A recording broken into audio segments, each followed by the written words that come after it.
In fact, I never, ever had one girl come up to me in 16 years to talk to me about their issues, sexual or otherwise, because I was, to them, unapproachable on that point. The boys did, they still do. I still get boys contacting me some way or another, because a male can connect with a male about these things, and the girls connect with females. And that's why the father and the mother, you have to be both standing on your 2 feet on the field. Is there an age when to start? I can't say what that age is. Just do it somewhere. Introduce it subtly. My wife told me that she got the talk from her mum when she was 14. Okay? And it was good that she got the talk. Because when she went on a Kentucky tour to Europe, that's when she was tested. Okay? Yeah. Okay, so kids at the age of 8 are talking about gays. Yeah. So when they say that word flippantly, and is it like, because we're just saying when it comes up, you got to come in there and give definition to it. You know what that means, Daddy? Let me just sit down and tell you. This word gay, it used to mean this originally. It used to mean happy. They've distorted it. Today we live in a world that changed its meaning. Don't accept it as normal. I'm coming up to this point. You have to be black and white. We don't like to be black and white. It's be grey all the time. Be vague. I can guarantee you, I've got reports in my office about how we have done destruction to young people across the board, not just the Catholic school system. Every school system has failed because it doesn't talk about sexual issues. You have to talk about it. Oh, don't. You get revolt in the classroom. You get revolt in the classroom. You know, I once handed out chastity cards to year 12 boys in 2001. I thought, okay, I'll hand it. This is a commitment card. It was, okay, very radical. I get in trouble these days. But I said to the kids, all right, take this card, and this is, you can sign it if you want. You're making a commitment to stay no sex until you get married. That's what the card was about. Well, that's dangerous. You know, I had boys at the end of the class get their card and walk past me and slam it on the desk. I just sat there, said nothing. Some girls gave it, they put it in the box, they put their name on it and put it in the box. Okay? They're like, okay, all right. Some boys were violent against it. Why? Because they were doing it. They're the boys, they're married now. I've seen many of them. I can name them, I'm not going to. I can name them. They're married.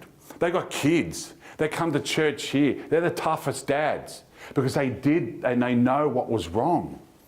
And that's why they're the toughest dads. They're the most defensive. They put up the walls. My daughter's not doing this, my son's not doing that. Why? Because they know they did it. Okay? You've got to do it sometime, but start subtly. These words, don't let your children be formed in the vocabulary of the modern culture. When you see them using words, you know, and taking on board 2 men marrying, that's normal. No, it's not normal, Daddy. I'll tell you why. You have to explain it. Don't just slam it and say, that's rubbish, that's false. You've got to explain why. Yeah. It is hard. It is hard. I keep it simple. I have this debate in my work with not just, I don't deal with students, I deal with teachers. I deal with other leaders. I simply say, look, why don't we have gay marriage? Because according to Revelation, God's will is that He created man and woman.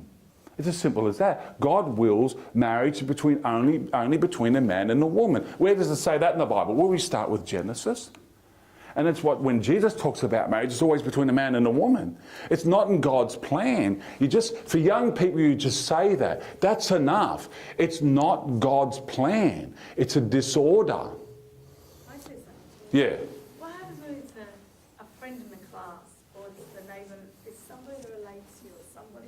How do you, that's hard. Who's this friend and neighbour? What's their situation? So like with my daughter, there's a boy apparently that is gay? Yeah. Yeah. And it's like, what do you do? That's a person now. That's a person in class. You've started kindy with it. Yeah. How do you teach a child that it's all right? Like you said, I don't want to even say it. Well, firstly, is it wrong? Okay. No, this is what you do. This is what I recommend. Your daughter may be friends with this person at school who is outing themselves as gay. Yeah, but also with relatives. relatives as well. Okay, relatives. Everybody's like- Now, I'm in that situation. I guarantee I got relatives and friends. Some of my family know who they are. Some of them are secret. Okay? And I just, look, firstly, eliminate all hate speech. That's what I say. Don't say you hate them. I say pray for them. Yes. And who are we? Be positive. No, all you say is that you have to say somewhere that this is not right. But without saying it's okay, let them do what they want. You have to say that we don't hate them, we love them, we have to pray for them, because I know people, God doesn't wish this for them. And I know people personally. I'm having a forum on May 17 for the Sydney Catholic Schools office. One of the people in the forum, one of the panel members, was an active gay man who got married last week. Not to a man, but to a woman. How did he change? You say to them, there's something wrong there, it's not right, but God, if we pray, God's grace can change people for the better and lead them on the path they have to be walking on. It's hard. Chastity is hard. It's hard for you, it's hard for me. Hey, I'm not same-sex attracted, I'm heterosexual. Hey, it's hard for me. The discipline of life is there until we die. If I was to point to Father's under a vow, he's in religious life. It's hard, isn't it, Father? You have to work at it every day, right? Absolutely. I'm married, so I see attractive women every day. So that's hard. I have to discipline myself and work at it every day. Everyone has to work at it. When you put a face to the name. That's right. That's what makes us. Yeah. Yep. And I know people who are gay and they've tried to be chaste and they've failed and they're active in that lifestyle. I don't hate them. But I still mention them in prayer and I still want them to change. And I never say anything that says it's okay for you to be that way, stay that way. I don't say that, but I don't hate them and say you're going to hell. But they do know that I believe that they have to change and live a chaste life according to God's teaching. You have to say that because you're not helping them. You're not helping anybody if you say it's okay for you to be gay and stay living that lifestyle. Because that's not God's will for them. That's not the way for them to be ultimately happy. There is objectively a disorder there. Now, you can't use that language to young kids. But you're adults, you have to say to the young kids, look, there's something really not right there. Aren't you judging? But we always judge. You know, I had this debate last year. Someone came into my office and said, how dare you say what you said to the family educators at the retreat? You are not to judge. Then why do you come into my office and judge me? And she went silent. You're coming into my office and judging me. You're judging me. She went silent. We have to judge. Jesus doesn't say don't judge. He says be careful how we judge. Don't be rash. Don't be harsh. Don't be unjust. Don't be hypocritical. But if something's wrong, he can't be an authentic educator unless you are judging and saying to your children, this is right, this is wrong. Jesus said, it's there, don't commit adultery.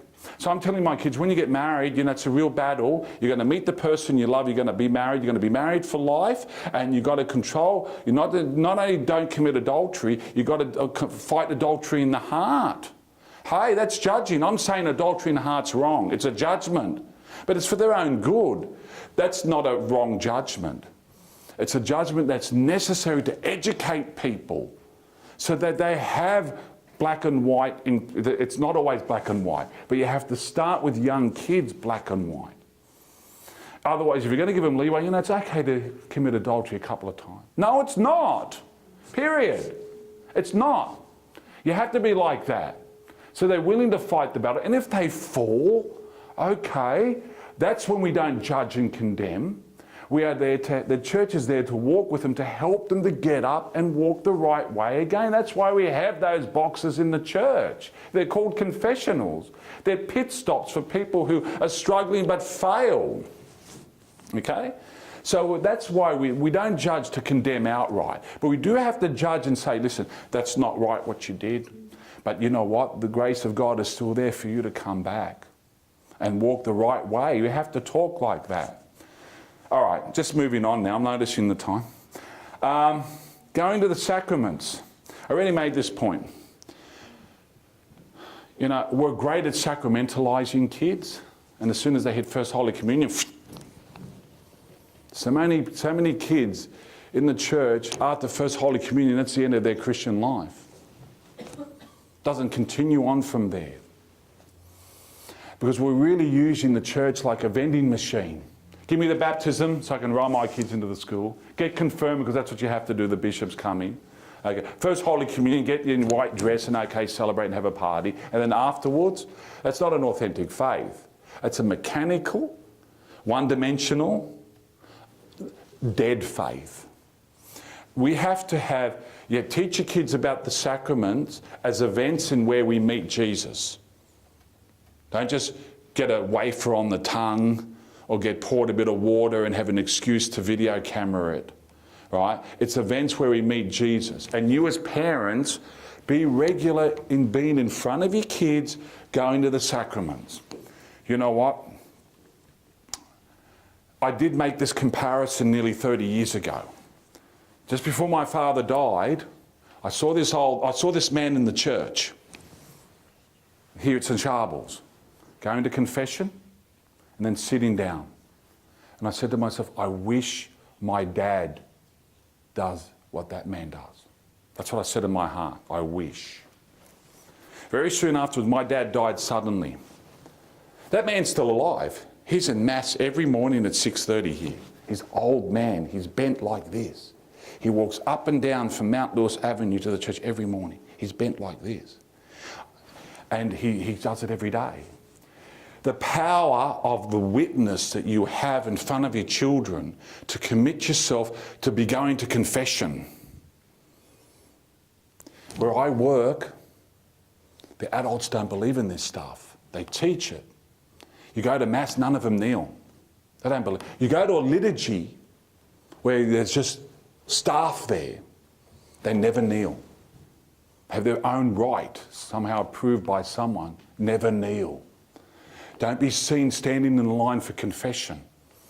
That's the best way to kill the faith of your kids.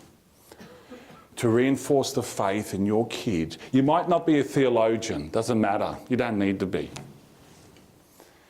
Kneeling in front of your kids.